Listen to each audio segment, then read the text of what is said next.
बाबासाहेबांचे आपण लेकर जागा मिळवू 130 एकर जागा मिळवू 130 एकर बाबासाहेबांचे आपण लेकर जागा मिळवू 130 एकर जागा मिळवू 130 एकर 2 ऑक्टोबर पासून सुरू केले आंदोलन बचाव कृती समितीनं पुढे आणलं प्रकरण आम्ही शासनाला पडल बारीर आम्ही शासनाला पडल बारीर जागा मिळवू 130 एकर जागा मिळवू 130 एकर। मैं मीनल, आप देख रहे हो समता आवाज़ टीवी। आज है 19 अक्टूबर और मैं हूँ नागपुर स्थित नारा में। आपको पता ही है कि यहाँ पे डॉक्टर बाबा साहब आम्बेडकर इंटरनेशनल पार्क के लिए जो 130 एकड़ ज़मीन सैंक्शन हुई है, लेकिन उसका हक अभी तक मिला नहीं है। उसके हक की लड़ाई के लिए यहाँ पे 383 दिन से आंदोलन चल रहा है और हमारी माताएं आंदोलन में डटी पड़ी है, अभी तक डटी पड़ी है। आपको पता ही है कि 2 दिन पहले यहाँ पे एनएमसी वालों ने अतिक्रमण करके यहाँ के तंबू वंबू सब उखाड़ दिए थे, लेकिन हमारे सभी उपासक और हमारे माता यहाँ पे डटी रही। और कल 20 अक्टूबर को हम एनएमसी पर मोर्चा लेके जाने वाले हैं, तो हम अभी सबको लाइव दिखाते हैं और बात करते हैं। नमो बुद्धाय, जय भीम। समता आवाज टीव्हीला तुम्ही लाईक करा, सबस्क्राईब करा आणि कॉमेंट्स करून त्यांना धम्मदान करा। थँक्यू। उपोषण करते यांना माझ्याकडून नमन। याच्याकरता नमन की 1 वर्षाच्या वर वेळ झालेली आहे आणि तेवढ्याच जिद्दीने त्या रोज इथे उपोषणाला बसतात। आमच्या आया बहिणी आणि आमचे भाऊ सर्व यांना सुद्धा माझ्याकडून नमन। उपस्थित बंधू भगिनींनो आणि सर्व जे काही यंग स्टार्स इथे आलेले आहेत त्यांना सुद्धा माझ्याकडून सप्रेम जय भीम। आज आपल्याकडे काही प्रॉब्लेम नाही, गाड्या रस्त्यावर आल्या तरी काही प्रॉब्लेम नाही, तेवढं घाबरायची जरूरत नाही आहे। कारण हे सर्वांसाठी रस्ता बनलेला आहे, त्यावर 1 तासाने काही फरक पडणार नाही। आणि आज तसाही संडे आहे, कोणत्याही प्रकारची गर्दी नाही आहे, तरी आजच्या दिवसाला चालून जाईल, काही प्रॉब्लेम नाही। आपण नंतर त्याची व्यवस्था करू आपण।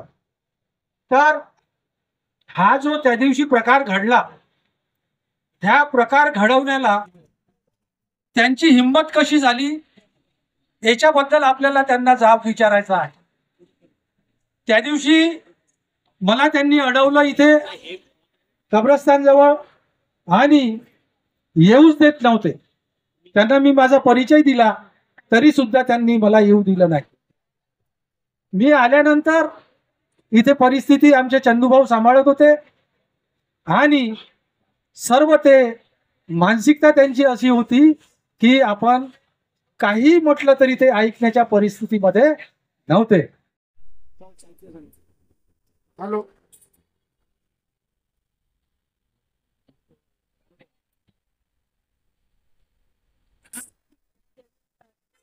सर्वांना सप्रेम केली। उपोषणला बसलेले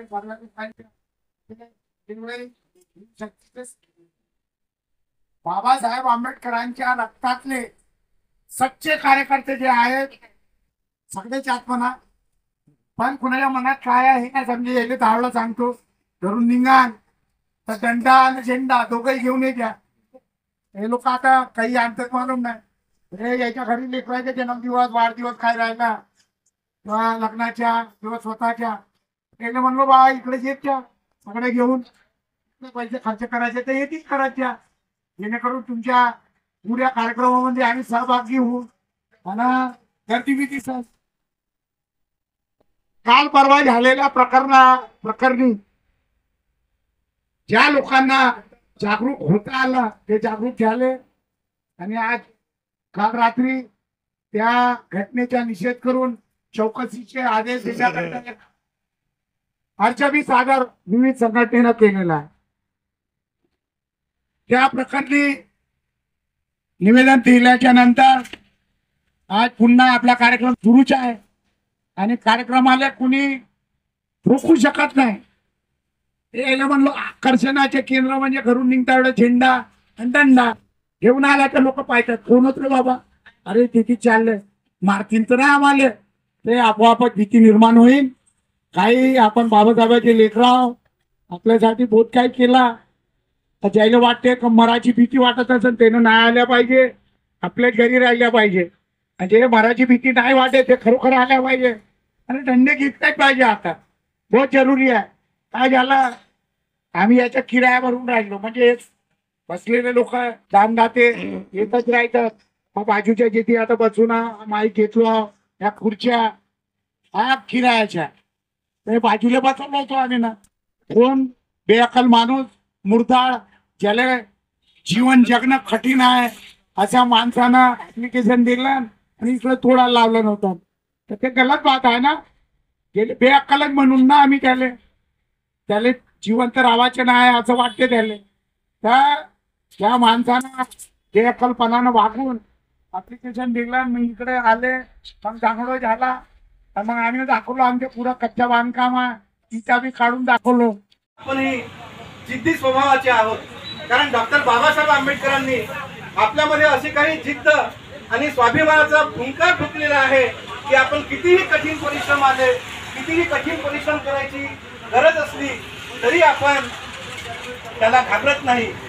आणि म्हणून मित्रांनो, त्या दिवशीचा जो प्रकार होता तो महानगरपालिका त्यांचे पोलीस यांचा अत्यंत घृणास्पद प्रकार या ठिकाणी त्यांनी केलेला आहे. म्हणजे जणू काही आपण हाताचे त्यांच्या बाहुले आहोत अशा प्रकारे त्यांनी वागणूक दिली. पिंडाल काय उखडणे, पंचशील ध्वज काय उखडणे, म्हणजे त्यांना माहीत आहे की ह्या समाजाचा आपण काही केलं तरी काही होऊ शकत नाही. परंतु आमचे नागदेवते साहेबांनी त्या दिवशी एक स्टेटमेंट दिलं की आम्ही मनपा आणि पोलीस अधिकाऱ्यावर ॲट्रॉसिटीची ॲक्ट दाखल करू कारण हा अनुसूचित जाती जमाती अत्याचार प्रतिबंधक कायद्यामध्ये ही गोष्ट येते आणि खरोखर आपण जे केलं पाहिजे आता लवकरात लवकर यांच्यावर दोनही अधिकाऱ्यावर आणि ही केस होते. आपले शैलेश नागमोराळे साहेब आहेत ॲडव्होकेट, त्यांच्यासोबत विचारा आणि त्यांच्यासोबत चर्चा करून या दोनही अधिकाऱ्यावर मुख्य अधिकाऱ्यावर जे मनपाचे मुख्य अधिकारी आहेत आणि इथले पोलीस प्रशासन आहे इथले झरीपट्टा आणि नागपूर शहर पोलीस यांच्यावर ॲट्रॉसिटी ॲक्ट अन्वये गुन्हा दाखल केलेला पाहिजे. 2 नंबर लोकांच्याकडे 100 रुपयासाठी एक तास उभे राहणारे पोलीस तुम्ही पाहिले का? मी पाहिलेले आहे. 2 नंबरचे व्यक्ती जे धंदे करतात त्यांच्यासमोर 100 रुपये घेण्यासाठी एक तास उभे राहते पोलीस लोक. मी स्वतः पाहिलेलं आहेत. त्याच्यामुळे ह्या पोलिसांबद्दलची नीतिमत्ता काय आहे हे आपल्याला दिसून आलेलं आहे. मित्रांनो, हे आंदोलन पुन्हा किती दिवस चालेल काही सांगता येत नाही, परंतु आमच्या मायमाऊलींनी हा जो आंदोलनाचा धसास लावण्यासाठी जो प्रयत्न केलेला आहे खरोखर मी मायमाऊल्यांचे एवढे अभिनंदन करतो. सकाळी 7-7, 8-8, 9-9 वाजता त्या येतात, घरचे कामं कधी करते, इथं कधी राहतात आणि पुन्हा संध्याकाळी घरी कधी जातात आणि आपले कामधंदे कसे करतात. खरोखर तुम्ही खरोखर मायमाऊल्या असल्यामुळे ह्या आंदोलनाला गती मिळाली एवढं मात्र माझ्या निदर्शनास आलेलं आहे.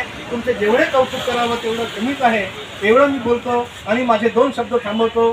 जय भीम, जय संविधान.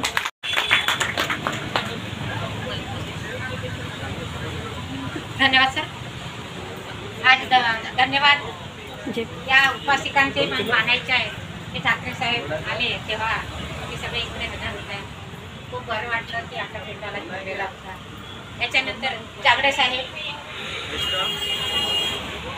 आपलं मत मांडणार. नमोबुद्धाय, जय भीम. समता आवाज टीव्हीला तुम्ही लाईक करा, सबस्क्राईब करा आणि कॉमेंट्स करून त्यांना धम्मदान करा. थँक्यू.